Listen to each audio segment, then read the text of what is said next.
مسئلہ ہماری گھر کی عورتوں کا ہے.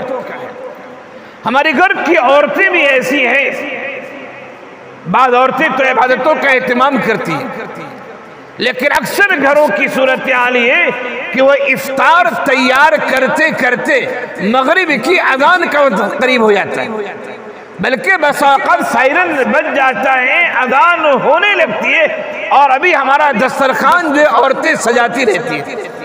نہیں، مرد جو ذمہ داران ہیں گھر کے، انہیں چاہیے کہ وہ بھی عورتوں پر رمضان کے مہینے میں زیادہ بوجھ نہ ڈالیں. جس طرح آپ کے لیے یہ عبادت کا سیزن ہے، عورتوں کے لیے بھی عبادت کا سیزن ہے.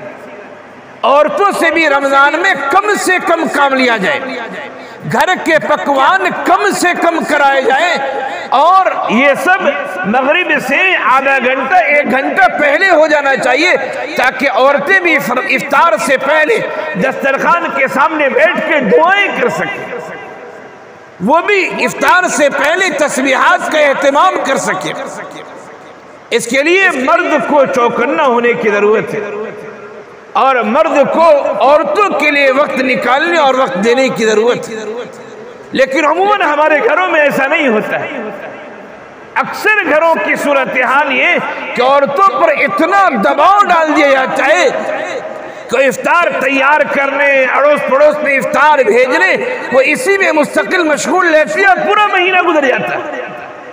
یہ افسوس کی بات ہے. مردوں کے لیے بھی عبادت کا موسم ہے، عورتوں کے لیے عبادت کا موسم ہے، ہمیں عورتوں کے لیے بھی موقع فراہم کرنا چاہیے. حدیث میں صراحتاً یہ بات آئی ہے کہ رمضان کے مہینے میں چاہیے کہ اپنے خادموں سے بھی، اپنے نوکروں سے بھی آدمی کم کام لے. اس پر جو ذمہ داریاں ہیں نوکر پر، ذمہ داریوں کو کم کر دے تاکہ نوکر بھی اچھی طرح روزہ رکھ سکے اور اس کو بھی عبادت کا موقع مل سکے. دوستو، یہ لوگوں کے چند اقسام تھے جن کا مشاہدہ ہم رمضان کے مہینے میں کرتے ہیں. اللہ تعالیٰ ہمیں ان لوگوں میں سے بنائے جو رمضان میں عبادتوں کا خوب اہتمام کرتے ہیں اور اپنی دوسری مشغولیتوں کو عبادتوں کی وجہ سے کم کر دیتے ہیں اور اللہ کے مقربین میں وہ شامل ہو جاتے ہیں. اللہ ہمیں ان لوگوں میں بنائے، اور ہمارے گھر کے خواتین کو اللہ ان خواتین کے نقش قدم پر چلنے کی توفیق دے جو صحابیات اور تابعیات کی ہم مثالیں کتابوں میں پڑھتے ہیں، سیرت کی کتابوں میں پڑھتے ہیں.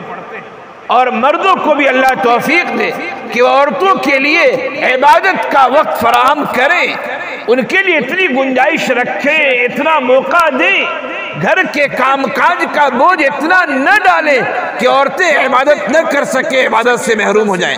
اللہ تعالی ہم سب کو کہنے سننے سے زیادہ عمل کی توفیق عنایت فرمائے. وآخر دعوانا ان الحمدللہ رب العالمین.